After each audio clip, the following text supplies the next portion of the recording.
What's going on, everybody, and welcome to the other side of the Firewall podcast, where we talk about the latest and greatest of cybersecurity news, as well as we highlight those movers and shakers and glass ceiling breakers, those people of color who've made it to the other side of the proverbial firewall.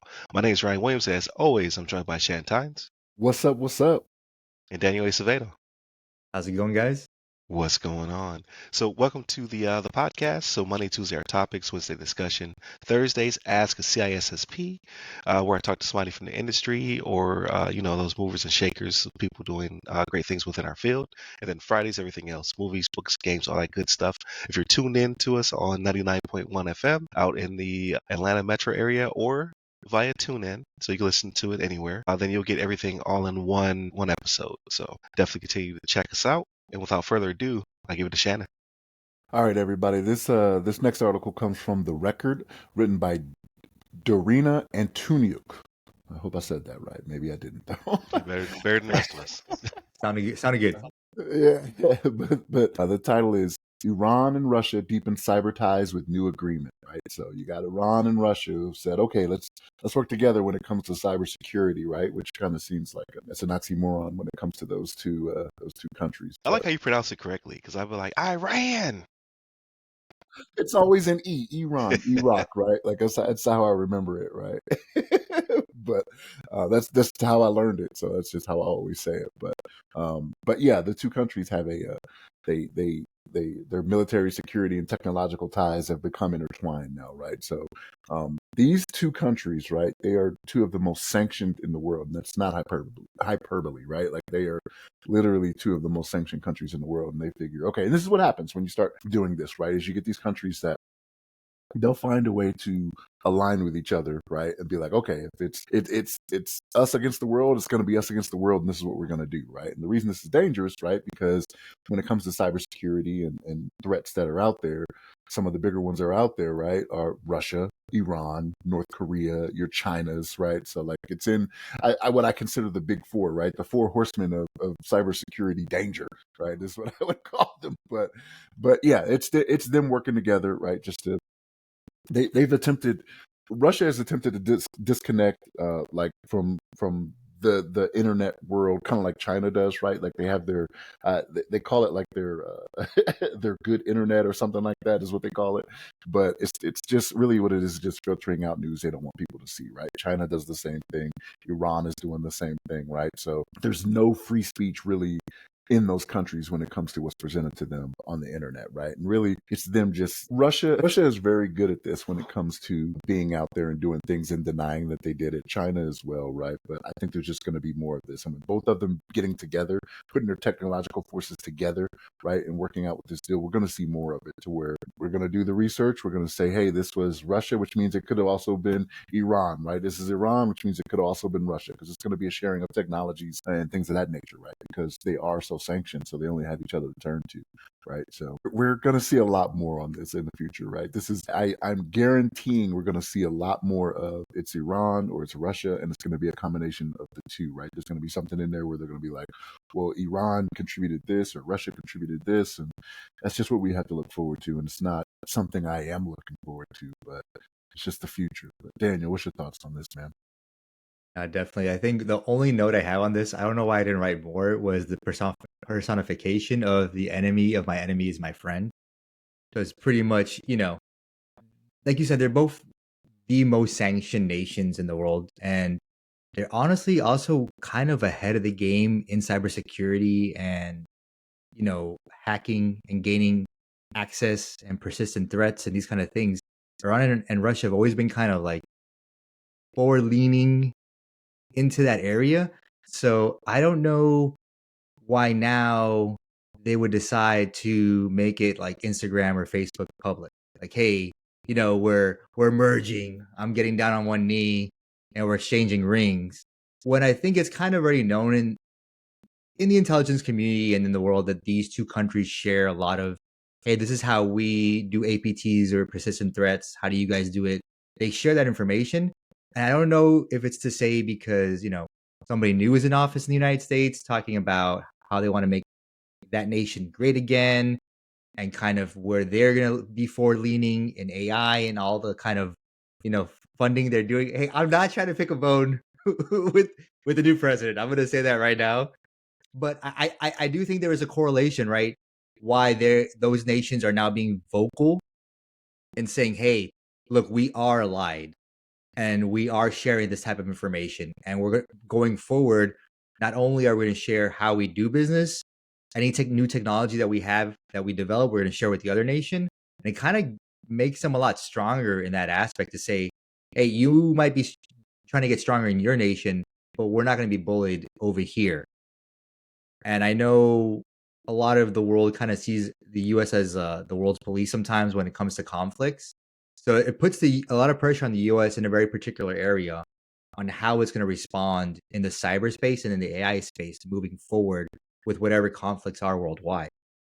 I don't know. Those are my two thoughts, my two big thoughts. Kind of why are they doing it now when we know they're doing it, and what's more there that they haven't really shown publicly that they're sharing already going forward. What do you think, Ryan? I think it's an advertisement. Really, it's like Suge Knight at the like hey, if you're tired of getting bullied by your world leaders, come to death row. Come to death row. Because or bad Voltron, right? Like you have these two, right? And then you add your China, your North Korea, and your Syria, and then boom, they combine forces because they all have pieces, right? You have Russia, like, hey, we got the uh anti vulnerability software, right? We got Kaspersky. You can have some of that. We need somebody to pick up on this. Then you have China could jump in, like, oh, you got the little red book, right? You want your social media to be as scrutinized as possible.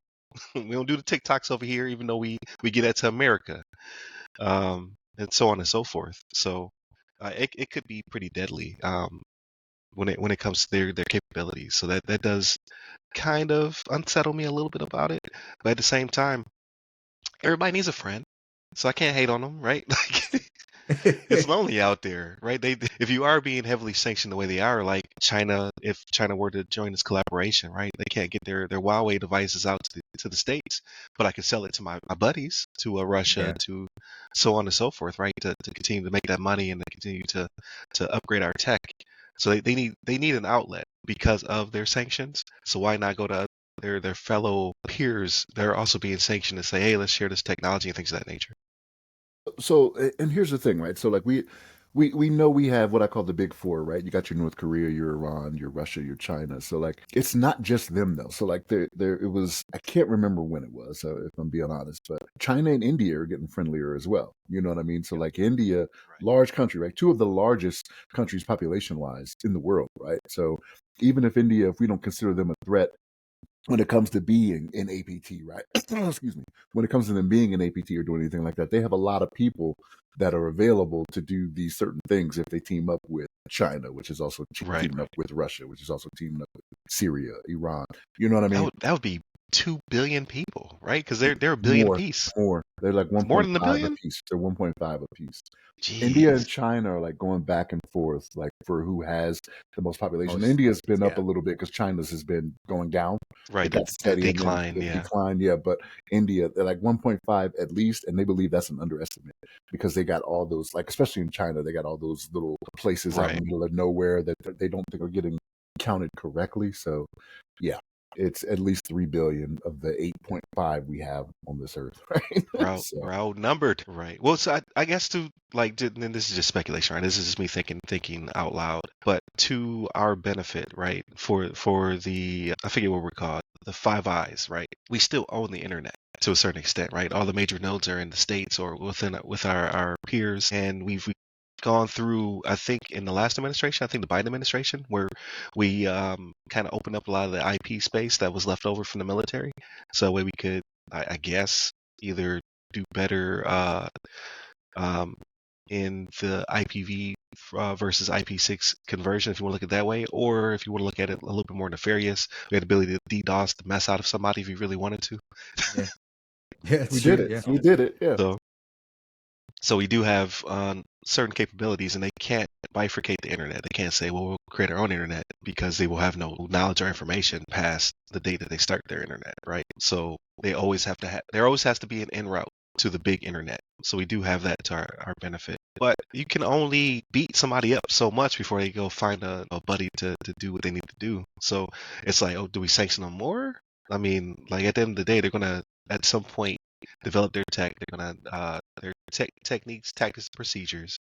They're gonna find some peers to work with. So if anything, we can hope that they only stay two instead, like you said, the Four Horsemen or the Voltron Five, if they all get together, because you still have other lesser known nations. I think Burma is still not one of our friends, right? Myanmar, I forget what they go by now. Rambo taught me that they had two names. So there are other nations that are also heavily sanctioned that they may also want to join forces. So we'll see what the future holds. But yeah, this I think, like you said, yeah, making it a Facebook official, right? Let's say that they're recording one another is a sign of things to come. And I think it's just a beacon, right? It's like the bat symbol. Like, hey, That's true. Yeah. we need all of you guys to come over here. So I give it another, well, I mean, 2025 just started, so we might see more of this before the year is out, but I give it another year or two. And yeah, we're going to be talking about how, like you said, complex, there you go, nature of having to figure out who attacked us, because it could be any of them if they all team up together, or a combination of all above. So we'll see what the future holds. Definitely continue to tune in to the podcast. Hit us up by all the websites to go by our name, The Other Side of the Firewall or The Other Side of the FW. Hit us up at all of those websites, include ramcyber.io. It's nothing really there yet, but just bookmark it. Put us in your favorites. Hit me up personally. I'm at RyRy Security Guy. That's RYRY Security Guy. You can find me pretty much on all the platforms, but LinkedIn is where I'm most responsive. And where can they find you, Daniel? On LinkedIn under my name, Daniel Acevedo. There it is. Stay safe. Stay secure.